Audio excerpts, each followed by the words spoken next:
Smart study with Shubhankar Sharma YouTube channel पर आप सभी का स्वागत है। एग्जाम के लिए काफ़ी ज़्यादा इम्पोर्टेंट टॉपिक भारत की पंचवर्षीय योजना से रिलेटेड मोस्ट इम्पोर्टेंट 17 क्वेश्चन मैं आपके लिए लेकर आया हूं। मैंने आपके लिए सभी क्वेश्चन सिलेक्टेड और इम्पोर्टेंट लिया है। तो चलिए शुरू करते हैं क्वेश्चन नंबर 1 से। योजना आयोग का स्थापना कब हुआ था? योजना आयोग की स्थापना 15 मार्च 1950 को हुआ था। पहले पंचवर्षीय योजना कब लागू की गई थी? पहली पंचवर्षीय योजना 1951 को लागू की गई थी। पहली पंचवर्षीय योजना की अवधि क्या थी? पहली पंचवर्षीय योजना की अवधि 1951 to 56 थी। पहली पंचवर्षीय योजना किस मॉडल पर आधारित थी? पहली पंचवर्षीय योजना हेरोल्ड डोमर मॉडल पर आधारित थी। पहला पंचवर्षीय योजना का मुख्य उद्देश्य क्या था? पहली पंचवर्षीय योजना का मुख्य उद्देश्य था कृषि विकास। किस पंचवर्षीय योजना के अंतर्गत 5 भारतीय प्रौद्योगिकी संस्थान स्थापित किए गए थे? पहली पंचवर्षीय योजना के अंतर्गत 5 भारतीय प्रौद्योगिकी संस्थान स्थापित किए गए थे। किस पंचवर्षीय योजना के अंतर्गत कई बड़ी सिंचाई परियोजनाएं जैसे भाखड़ा नंगल परियोजना, दामोदर नदी परियोजना, ब्यास नदी परियोजना की शुरुआत हुई थी? तो पहली पंचवर्षीय योजना के तहत। किस पंचवर्षीय योजना के अंतर्गत 5 भारतीय प्रौद्योगिकी संस्थान स्थापित किए गए थे? पहली पंचवर्षीय योजना के तहत 5 भारतीय प्रौद्योगिकी संस्थान स्थापित किए गए थे। प्रथम पंचवर्षीय योजना का मसौदा तैयार करने में शामिल युवा अर्थशास्त्री कौन थे? प्रथम पंचवर्षीय योजना का मसौदा तैयार करने में शामिल युवा अर्थशास्त्री थे के.एन. राज। नेक्स्ट क्वेश्चन, दूसरी पंचवर्षीय योजना की अवधि क्या थी? दूसरी पंचवर्षीय योजना की अवधि थी 1956 to 61। दूसरी पंचवर्षीय योजना किस मॉडल पर आधारित थी? दूसरी पंचवर्षीय योजना पीसी महालनोबिस मॉडल पर आधारित थी। पीसी महालनोबिस मॉडल पर आधारित थी दूसरी पंचवर्षीय योजना। दूसरी पंचवर्षीय योजना का मुख्य उद्देश्य क्या था? तो दूसरी पंचवर्षीय योजना का मुख्य उद्देश्य था औद्योगिक विकास। तीसरी पंचवर्षीय योजना की अवधि क्या थी? तीसरी पंचवर्षीय योजना की अवधि थी 1961 to 66। नेक्स्ट क्वेश्चन देखते हैं। तीसरी पंचवर्षीय योजना का मुख्य उद्देश्य क्या था? तीसरी पंचवर्षीय योजना का मुख्य उद्देश्य था आत्मनिर्भर कृषि और उद्योग का विकास। आत्मनिर्भर कृषि और उद्योग का विकास तीसरी पंचवर्षीय योजना का मुख्य उद्देश्य था। क्वेश्चन नंबर 15, किस पंचवर्षीय योजना के अंतर्गत सोवियत संघ के सहयोग से बोकारो में आयरन एवं स्टील उद्योग की स्थापना की गई थी?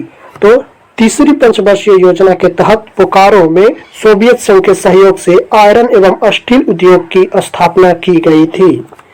क्वेश्चन नंबर 16, किस पंचवर्षीय योजना के अंतर्गत हरित क्रांति शुरू हुई थी? तीसरी पंचवर्षीय योजना के तहत हरित क्रांति की शुरुआत हुई थी। पंचायत चुनाव की शुरुआत किस पंचवर्षीय योजना में हुई थी? पंचायत चुनाव की शुरुआत तीसरी पंचवर्षीय योजना में हुई थी। किस पंचवर्षीय योजना को सबसे असफल माना जाता है? तो तीसरी पंचवर्षीय योजना को सबसे असफल पंचवर्षीय योजना माना जाता है। निम्नलिखित पंचवर्षीय योजना में से कौन सी योजना अनावृष्टि और 2 युद्ध के कारण प्रभावित हुई थी? तो तीसरी पंचवर्षीय योजना अनावृष्टि और 2 युद्धों के कारण प्रभावित हुई थी।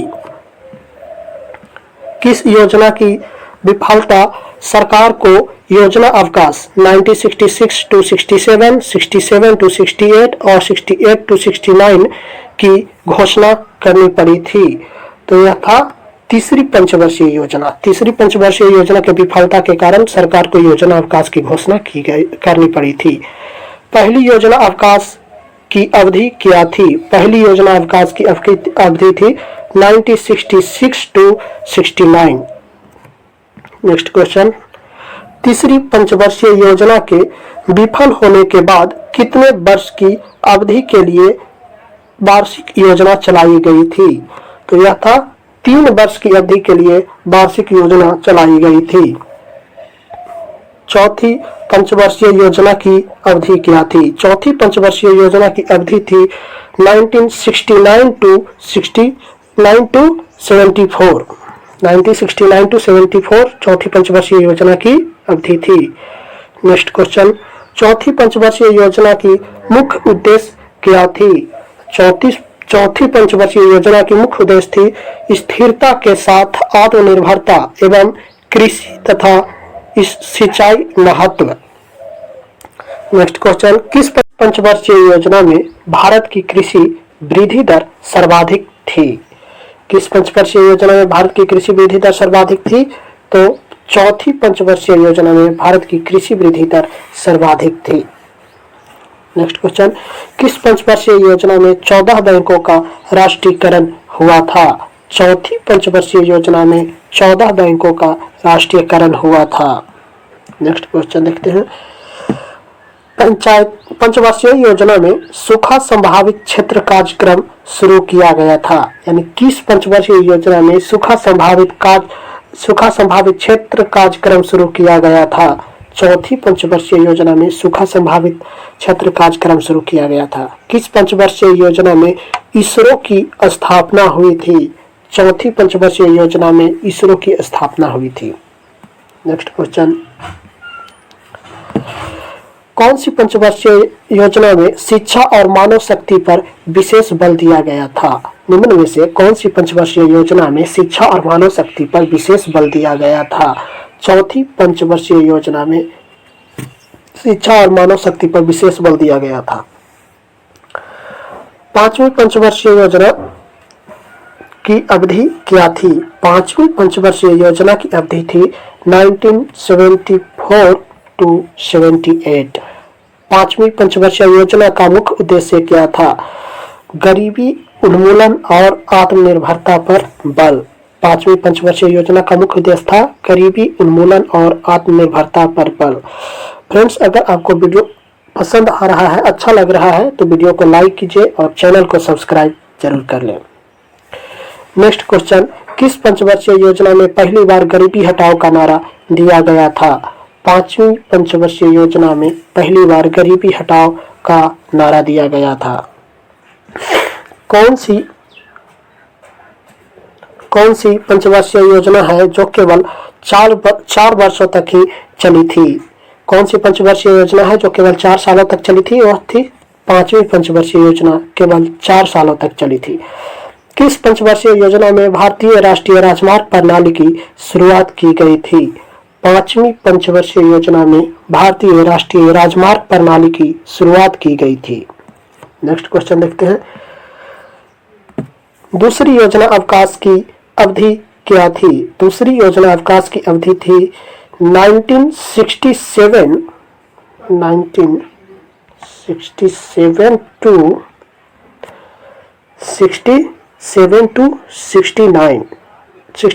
68 थी। द्वितीय पंचवर्षीय योजना अवकाश की अवधि थी 1967 टू 68। नेक्स्ट क्वेश्चन देखते हैं, छठी पंचवर्षीय योजना की अवधि क्या थी? छठी पंचवर्षीय योजना की अवधि थी 1980 टू 85। छठी पंचवर्षीय योजना का मुख्य उद्देश्य क्या था? छठी पंचवर्षीय योजना का मुख्य उद्देश्य था गरीबी उन्मूलन और आत्मनिर्भरता पर बल। आत्मनिर्भरता पर बल है यहाँ पर।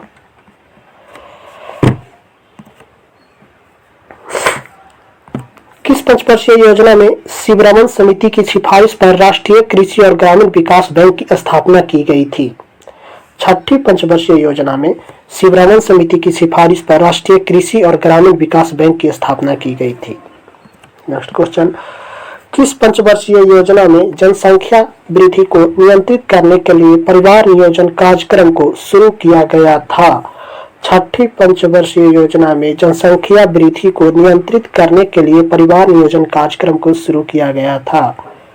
किस पंचवर्षीय योजना में मूल नियंत्रण को समाप्त करके आर्थिक उदारीकरण की शुरुआत को रेखांकित किया गया था? तो छठी पंचवर्षीय योजना में मूल नियंत्रण को समाप्त करके आर्थिक उदारीकरण की शुरुआत को रेखांकित किया गया था। किस पंचवर्षीय योजना में नेहरूवादी समाजवाद के अंत के रूप में देखा गया? छठी पंचवर्षीय योजना। किस पंचवर्षीय योजना का प्रारंभ रोलिंग योजना 1978 to 83 जो जनता पार्टी द्वारा बनाई गई थी कि उसे समाप्त करके की गई? तो यह थी छठी पंचवर्षीय योजना। किस पंचवर्षीय योजना का प्रारंभ रोलिंग योजना जो जनता सरकार द्वारा बनाई गई थी को समाप्त करके यानी खत्म करके की गई थी? तो छठी पंचवर्षीय योजना थी। किस पंचवर्षीय योजना में समन्वित ग्रामीण विकास कार्यक्रम को शुरू किया गया था? छठी पंचवर्षीय योजना में समन्वित ग्रामीण विकास कार्यक्रम को शुरू किया गया था। सातवीं पंचवर्षीय योजना की अवधि क्या थी? सातवीं पंचवर्षीय योजना की अवधि थी 1985 to 90। सातवीं पंचवर्षीय योजना का मुख्य उद्देश्य क्या था? रोजगार, शिक्षा तथा जन स्वास्थ्य का विकास सातवीं पंचवर्षीय योजना का मुख्य उद्देश्य था। किस पंचवर्षीय योजना कौन सी पंचवर्षीय योजना प्रधानमंत्री राजीव गांधी के कार्यकाल के दौरान प्रस्तुत किया गया था? प्रधानमंत्री राजीव गांधी के कार्यकाल के दौरान प्रस्तुत किया गया था सातवीं पंचवर्षीय योजना। लकड़वाल समिति द्वारा गरीबी की माप सबसे पहले किस पंचवर्षीय योजना के दौरान की गई थी? तो यह किया गया था सातवीं पंचवर्षीय योजना के दौरान। किस पंचवर्षीय योजना में भोजन, काम और उत्पाद का नारा दिया गया था? सातवीं पंचवर्षीय योजना में भोजन, काम और उत्पाद का नारा दिया गया था। किस पंचवर्षीय योजना में जवाहर रोजगार योजना जैसे महत्वपूर्ण रोजगार परक कार्यक्रम प्रारंभ किया गया था? सातवीं पंचवर्षीय योजना में जवाहर रोजगार जैसे महत्वपूर्ण रोजगार परक कार्यक्रम का प्रारंभ किया गया था। किस पंचवर्षीय योजना में योजना परिव्यय की दृष्टि से पहली बार निजी क्षेत्र को सार्वजनिक क्षेत्र की तुलना में वरीयता दी गई थी? सातवीं पंचवर्षीय योजना थी। आठवीं पंचवर्षीय योजना की अवधि क्या थी? आठवीं पंचवर्षीय योजना की अवधि थी 1992 to 97, 1992 से 97। आठवीं पंचवर्षीय योजना का मुख्य उद्देश्य क्या था? मानव संसाधन का विकास। आठवीं पंचवर्षीय योजना का मुख्य उद्देश्य था मानव संसाधन का विकास। नेक्स्ट क्वेश्चन, किस पंचवर्षीय योजना में प्रधानमंत्री रोजगार योजना की शुरुआत की गई? किस पंचवर्षीय योजना में प्रधानमंत्री रोजगार योजना की शुरुआत की गई थी? आठवीं पंचवर्षीय योजना में प्रधानमंत्री रोजगार योजना की 1993 में शुरुआत की गई थी। किस पंचवर्षीय योजना ने विकेंद्रीकरण के माध्यम से पंचायतों और नगर पालिकाओं को शामिल करने पर भी जोर दिया? यह था आठवीं पंचवर्षीय योजना जो विकेंद्रीकरण के माध्यम से पंचायतों और नगर पालिकाओं को शामिल करने पर भी जोर दिया था। किस पंचवर्षीय योजना के अंतर्गत एलपीजी रिफॉर्म आया था? एलपीजी मतलब एलपीजी का full form liberalisation, privatisation and globalisation. Liberalisation, privatisation and globalisation, यह थी आठवीं पंचवर्षीय योजना। नौवीं पंचवर्षीय योजना की अवधि क्या थी? 1997 to 2002 यानी 1997 से 2002 थी नौवीं पंचवर्षीय योजना की अवधि। नौवीं पंचवर्षीय योजना का मुख्य उद्देश्य क्या था? नौवीं पंचवर्षीय योजना का मुख्य उद्देश्य था न्यायपूर्ण वितरण और समानता के साथ विकास। किस पंचवर्षीय योजना ने स्वतंत्रता के बाद से भारत के 50 वर्षों को चिन्हित किया और अटल बिहारी वाजपेयी ने प्रधानमंत्री पद का नेतृत्व किया? यह था नौवीं पंचवर्षीय योजना। नौवीं पंचवर्षीय योजना। 10वीं पंचवर्षीय योजना का मुख्य उद्देश्य क्या था? गरीबी और बेरोजगारी बेरोजगारी और बेरोजगारी को समाप्त करना एवं अगले 10 वर्षों में प्रति व्यक्ति आय को दुगनी करना 10वीं पंचवर्षीय योजना का मुख्य उद्देश्य था। 10वीं पंचवर्षीय योजना की अवधि क्या थी? 2002 से 2007 10वीं पंचवर्षीय योजना का अवधि थी। 11वीं पंचवर्षीय योजना की अवधि क्या थी? 11वीं पंचवर्षीय योजना की अवधि थी 2007 से 2012। 11वीं पंचवर्षीय योजना का मुख्य उद्देश्य क्या था? तीव्र और समावेशी विकास 11वीं पंचवर्षीय योजना का मुख्य उद्देश्य था।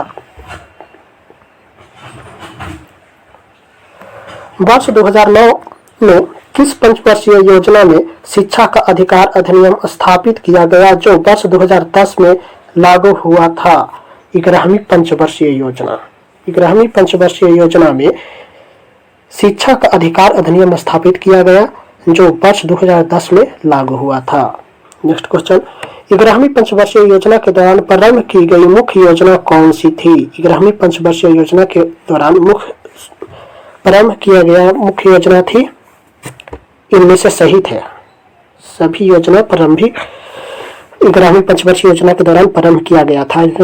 मुख्य योजना थी राष्ट्रीय स्वास्थ्य बीमा योजना 2007, प्रधानमंत्री रोजगार सृजन कार्यक्रम 2008, राष्ट्रीय ग्रामीण आजीविका मिशन और राजीव आवास योजना 2011 11वीं पंचवर्षीय योजना की मुख्य योजना थी।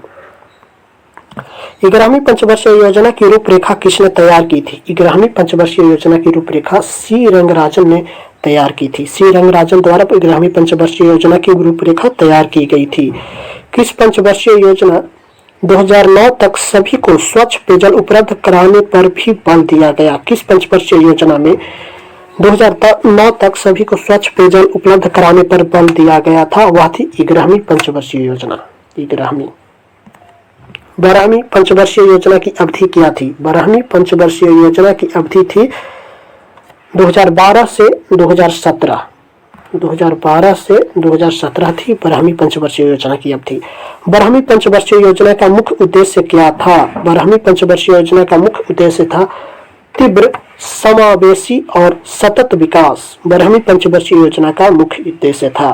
फ्रेंड्स, अगर आपको मेरा वीडियो पसंद आ रहा है, अच्छा लग रहा है, तो वीडियो को लाइक कीजिए और चैनल को सब्सक्राइब कीजिए ताकि ऐसे ही वीडियो आपको आगे भी मिलता रहे। योजना आयोग को नीति आयोग में कब बदला गया? योजना आयोग को नीति आयोग में बदला गया 1 जनवरी 2015 को। नीति आयोग का मुख्यालय कहाँ स्थित है? नीति आयोग का मुख्यालय दिल्ली में स्थित है।